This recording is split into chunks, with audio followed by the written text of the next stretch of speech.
मेरे प्यारे भाइयों, बहनों, मित्रों, आप सब धर्म के वैज्ञानिक स्वरूप को जानने के लिए आए हैं। तो आइए हम समझें कि धर्म का वैज्ञानिक स्वरूप क्या है और हम इससे वास्तव में कैसे लाभान्वित हो सकते हैं। देखिए, 2 + 2 4 ही होंगे, चाहे हमारे देश में हो चाहे विदेश में हो। 2 + 2 = 4। इसमें कभी परिवर्तन नहीं होगा, चाहे आप किसी भी देश के हों, किसी भी धर्म के हों, किसी भी जाति के हों, कोई फर्क नहीं होगा। ये फार्मूला सब पर लागू होगा। तो जो धर्म का वैज्ञानिक रूप है वो सब पर लागू होगा, सभी के लिए लागू होगा, सभी काल में लागू होगा, हर देश पे लागू होगा। तो आइए हम आज धर्म का वैज्ञानिक रूप समझें। आज क्या वार है? आज मंगलवार है। मंगलवार को हम कहाँ जाते हैं? हनुमान जी के मंदिर में दर्शन करने, पूजा करने, उनकी वंदना करने, हनुमान जी महाराज से आशीर्वाद लेने कि हमारे सब काम पूरे हो जाए और हम विजयी हो जाएं। मैं भी अपने मित्रों को, आने वाले दर्शकों को भेंट स्वरूप हनुमान जी का चित्र और हनुमान चालीसा उनको देता हूँ और पूछता हूँ कि आप ये हनुमान जी का चित्र और हनुमान चालीसा ले जा करके क्या करेंगे? सब लोग बोलते हैं हम हनुमान चालीसा का पाठ करेंगे। भाई, पाठ करने से क्या होगा? हनुमान जी खुश हो जाएंगे। बहुत अच्छी बात है। रामायण का भी पाठ करते हैं, सुंदरकांड का भी पाठ करते हैं, हनुमान चालीसा का भी पाठ करते हैं, और भी अनेक श्लोकों का पाठ करते हैं, भगवान की वंदना का पाठ करते हैं, भक्तामृत स्रोत का पाठ करते हैं, हर चीज़ का पाठ करते हैं। और यदि मैं आपको ये हनुमान चालीसे का चित्र और हनुमान जी का चित्र देकर कहूँ, भाई इसे ले जा कर के आप क्या करेंगे, तो आप भी यही कहेंगे कि भगवान को अगरबत्ती लगाएंगे, फूल वाला चढ़ाएंगे और हनुमान चालीसा का पाठ करेंगे। और यदि मैं आपसे दोनों हाथ जोड़ के निवेदन करूं कि भाइयों, इस हनुमान चालीसे का आप मैकेनिकल पाठ मत करना, मैकेनिकल पाठ मत करना, आपको कोई फ़ायदा नहीं होगा, तो आपको कैसा लगेगा? अरे, हम बचपन से हनुमान चालीसा का पाठ करते आए हैं और ये आज भला आदमी कहता है कि पाठ मत करो। कैसी उल्टी बात है, धर्म विरुद्ध बात है। तो कि हनुमान चालीसा का पाठ करने से मना किया जा रहा है। हाँ, मैकेनिकल पाठ करने के लिए मना कर रहा हूँ मैं। मैकेनिकल पाठ क्या होता है? हम हनुमान चालीसा का पाठ रोज़ाना करते हैं तो ये हमारे को कंठस्थ हो जाता है, मुँह जबानी याद हो जाता है। फिर क्या करते हैं हम लोग? समय को बचाने के लिए नहा रहे हैं और जय हनुमान ज्ञान गुण सागर, जय कबीर तिहु लोक उजागर बोलते हैं। पानी का लोटा सर पे डाला, इधर पाठ शुरू हो गया। कपड़े पहन रहे हैं और पाठ शुरू कर दिया। जूते के फीते बांध रहे हैं और पाठ शुरू हो गया। तो भाई, ये मैकेनिकल पाठ है। इस मैकेनिकल पाठ से कोई लाभ नहीं है, ना हनुमान जी खुश होने वाले हैं। कहाँ धोखे में आ गए आप लोग? क्यों कर रहे हो? हनुमान चालीसे का एक एक शब्द मंत्र है, एक एक छंद मंत्र है, एक एक दोहा मंत्र है। इस मंत्र को धारण करना है, हमारे जीवन में धारण करना है, तो लाभ होगा। पाठ करने से क्या होगा? आपके पास समय कम है, आपने फुल स्पीड से पाठ करना शुरू कर दिया, न हनुमान जी को समझ में आया, न सुनने वाले को समझ में आया, न खुद को समझ में आया कि मैं क्या पाठ कर रहा हूं।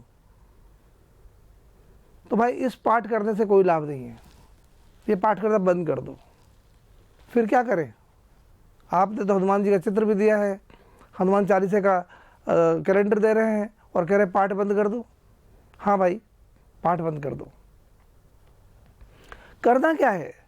हनुमान चालीसे को धारण करना है, अपने स्वभाव में धारण करना है, अपने गुणों में धारण करना है। जो जो क्वालिटीज़, जो जो मेरिट्स, जो जो गुण हमारे इष्ट देव में है, वो हमको धारण करना है। पर हम धारण तो करेंगे नहीं और पाठ करेंगे तो क्या लाभ होगा? कोई लाभ नहीं होगा। देखिए, अपन कुछ बातों को उदाहरण से ज़्यादा अच्छी तरह से समझ सकते हैं। मैं आपको एक कहानी सुनाता हूँ। एक तोता था, उड़ता उड़ता जंगल में चला गया। वहाँ थोड़ा बीमार होकर के किसी महात्मा के पाँव में गिर गया। उन महात्मा जी ने क्या किया? उस तोते को दाना दिया, पानी दिया, उसको ठीक से रखा। 2-4 दिनों में वो तोता ठीक हो गया। महात्मा जी ने सोचा कि भाई इस तोते को कुछ सिखा देना चाहिए जिससे इस तोते की रक्षा हो सके। तो महात्मा जी ने बोला, हे तोते, हे सुग्गे, आज मैं तुमको कुछ बातें सिखा रहा हूँ, सीख जाओगे तो तुम्हारा भला होगा। तो महात्मा जी सिखाने लगे और तोता बड़ा ध्यान से सीखने लगा। महात्मा जी बोले, हे तोते, हे सुग्गे, सावधान रहना, होशियार रहना। ये जंगल का मामला है, यहाँ पर जंगल में बहेलिया आता है, शिकारी आता है, जाल बिछाता है और जाल के अंदर दाना डाल देता है। तुम लोग लालच में आकर के दाने को चुगने के लिए उस जाल पर बैठ जाते हो। नतीजा क्या होगा? जाल में फंस जाओगे। अगर जाल में फंस जाओगे तो वो शिकारी, वो बहेलिया जाल को समेटेगा, अपने कंधे पर लादेगा और घर चला जाएगा। या तो तुमको बाजार में बेच देगा या फिर घर पर मार के भोजन बना लेगा, तुम्हारा मांस खा लेगा, तुम मर जाओगे। इसलिए दाने का लालच मत करना, लालच में आकर के जाल पर मत बैठना, तो तुम्हारी ज़िंदगी सुरक्षित रहेगी, तुम बच जाओगे। महात्मा जी ने बड़े प्यार से उस तोते को सिखा दिया। तोते ने सीख लिया, क्योंकि तोता तो वैसे ही रट्टू होता है, तो रट्टू तोता क्या करेगा? सीख लेगा। सीख लिया। अब रोज़ाना सुबह, दोपहर, शाम 3 बार वो पाठ करने लगा। देखिए कैसे पाठ करता है। तोता बोलता है, हे तोते, हे सुग्गे, तू सावधान रहना, होशियार रहना, जंगल का मामला है, बहेलिया आएगा, शिकारी आएगा, जाल बिछाएगा, दाना डालेगा, तू लालच में आके दाना चुगेगा, जाल में फंस जाएगा। बहेलिया जाल को समेट के कंधे पे रखेगा और ले जाएगा, या तो घर ले जाके मार देगा या फिर बाजार में जाके बेच देगा। इसलिए तू सावधान रहना, होशियार रहना, लालच मत करना। अब तोते सुबह, दोपहर, शाम 3 बार पाठ कर रहे हैं। एक दिन क्या हुआ? वास्तव में बहेलिया आ गया, शिकारी आ गया, उसने जाल बिछाया, दाना डाला, और जैसे ही दाना देखा, तोते महाराज ने लालच में आकर के जाल पे बैठ गए और दाना चुगने लगे, फंस गए। शिकारी ने जाल समेटा, कंधे पे डाला और चलने लगा।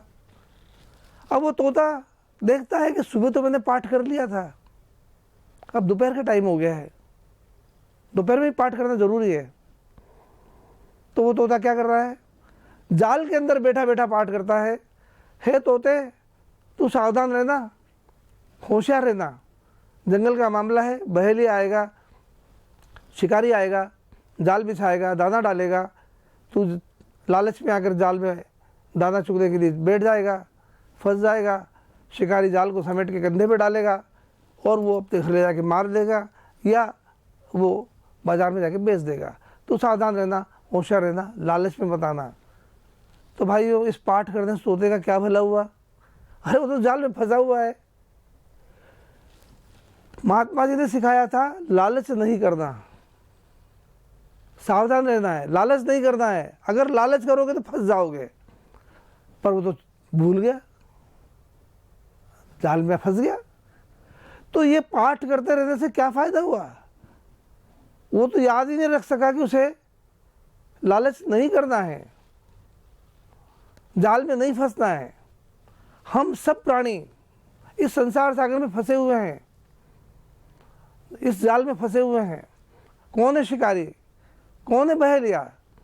यमराज हमारा शिकारी है, वो हमारे प्राण ले लेगा। एक दिन चले जाएंगे दुनिया से और हम इस जाल में फंसे हुए हैं। अब हमको सिखाया जा रहा है कि लालच नहीं करना और हम लालच करते हैं। तो हनुमान चालीसे का एक एक छंद, एक एक दोहा मंत्र है और उसमें हनुमान जी के गुणों की चर्चा की गई है कि हनुमान जी के क्या क्या गुण हैं।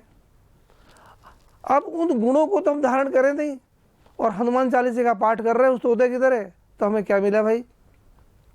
क्या लाभ हुआ?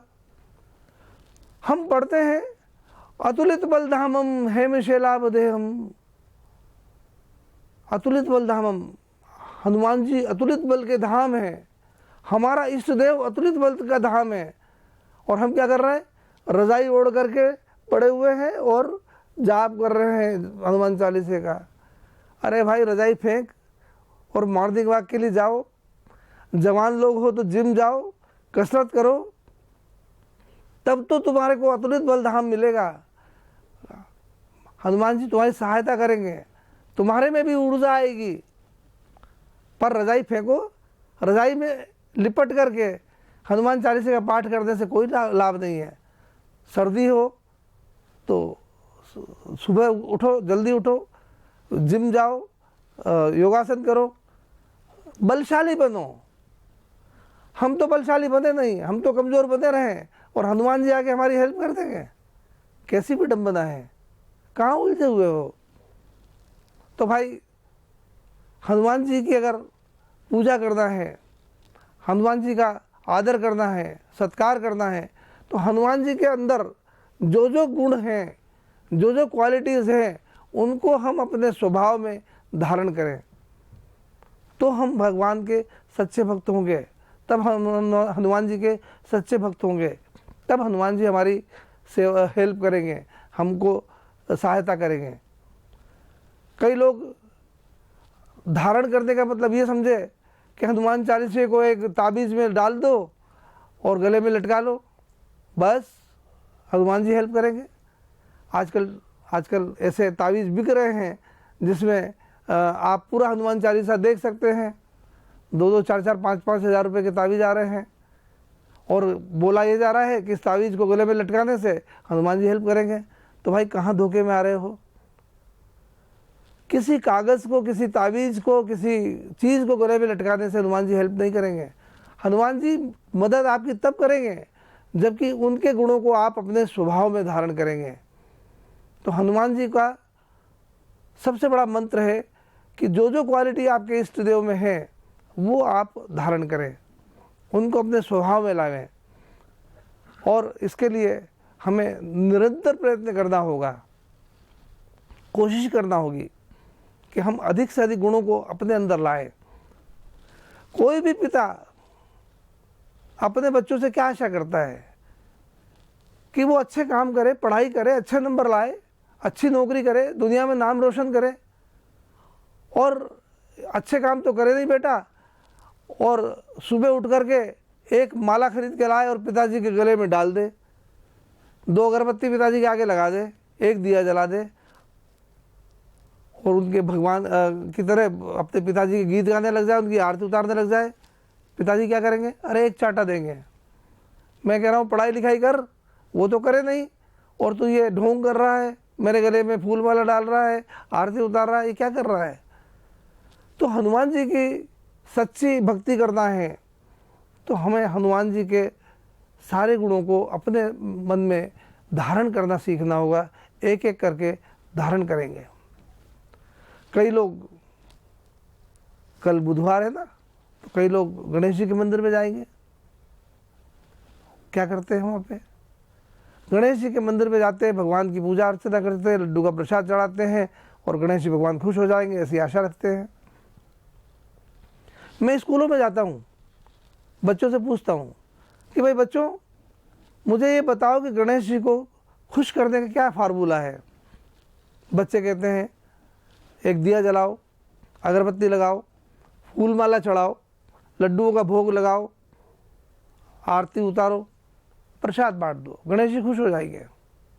मैं उन बच्चों से पूछता हूँ, भाई ये जो तरीका बताया आपने, ये तो टेम्पररी है। टेम्पररी मतलब हर बुधवार को करना पड़ेगा, अगर रोज़ाना नहीं कर पाए तो बुधवार को तो करना ही पड़ेगा। और हो सकता है किसी बुधवार को अगरबत्ती नहीं हो, दिया नहीं जला पाए, प्रसाद खरीदने के लिए पैसे नहीं हो, तो फिर क्या करेंगे? गणेश जी नाराज हो जाएंगे। तो क्या आप ऐसा कोई फार्मूला ढूंढ सकते हैं जिस पर चलकर मैं गणेश जी को हमेशा हमेशा के लिए खुश कर सकूं? फिर चाहे दिया जलाऊं या नहीं जलाऊं, फिर चाहे अगरबत्ती जलाऊं या नहीं जलाऊं, फिर चाहे लड्डू का भोग लगाऊं या नहीं लगा पाऊं, पर गणेश जी मेरे से हमेशा के लिए प्रसन्न हो जाएं। बच्चे कहते हैं, अरे दाढ़ी वाले बाबा, बिना भगवान की पूजा किए कैसे तुम गणेश जी खुश करना चाहते हो? ये क्या फार्मूले की बात कर रहे हो? और मैं उन बच्चों से कहता हूँ, भाई बच्चों देखो, गणेश जी महाराज ने सारे बच्चों को फार्मूला बता रखा है। अब आप इस फार्मूले को याद कर लो, गणेश जी आप पर हमेशा हमेशा के लिए प्रसन्न हो जाएंगे। बच्चे कहते हैं फार्मूला तो हमें नहीं मालूम। तो उनको मैं कहता हूँ, यदि तुम वादा करते हो तो मैं फार्मूला बता दूंगा। तो गणेश जी महाराज ने ये फार्मूला सारे बच्चों को बताया हुआ है कि एक बार शंकर जी ने एक प्रैक्टिकल कराया। और प्रैक्टिकल क्या कराया कि संसार का जो सबसे बड़ा चक्कर लगा लेगा, इस पृथ्वी का, इस यूनिवर्स का चक्कर लगा के सबसे पहले आएगा, उसको हम फर्स्ट घोषित कर देंगे। और गणेश जी ने क्या किया, अपने माता पिता को बिठाया, उनका चक्कर लगाया और ये साबित कर दिया कि संसार में माता पिता से बड़ा कोई नहीं है। तो जो बच्चे माता पिता का आदर सम्मान करेंगे, उनसे गणेश जी महाराज हमेशा खुश रहेंगे। आप 50 रुपये के लड्डू चढ़ा दो और माता पिता को रोटी नहीं दो, तो गणेश जी महाराज कैसे खुश होंगे? तो गणेश जी महाराज को खुश करना चाहते हो तो माता पिता का सम्मान करो, माता पिता का आदर करो, माता पिता की सेवा करो, गणेश जी महाराज हमेशा खुश रहेंगे। और यदि ऐसा नहीं करेंगे तो चाहे आप कितने लड्डू चढ़ा दें, कितनी फूल माला चढ़ा दें, कितनी अगरबत्ती लगा दें, कितने दिए जला दें, गणेश जी महाराज आपसे खुश नहीं होने वाले हैं। तो आप अपने माता पिता का सम्मान करें, उनका आदर करें, यही मेरी आपसे प्रार्थना है, निवेदन है। यदि किसी ने इसके अलावा कुछ किया तो कैसे आप गणेश जी को खुश रख पाएंगे? तो आज हमने सीखा कि धर्म का वैज्ञानिक रूप क्या है, कि हम अपने इस देव का वर्णन, गुणों का जो वर्णन किया जा रहा है, स्तुति की जा रही है, आरती की जा रही है, उन गुणों को हम अपने में धारण करें, तो हम हमारे इस देव की असली पूजा कर रहे हैं। अगर गुण धारण नहीं किए तो सब कुछ बोलना बतलाना बेकार है।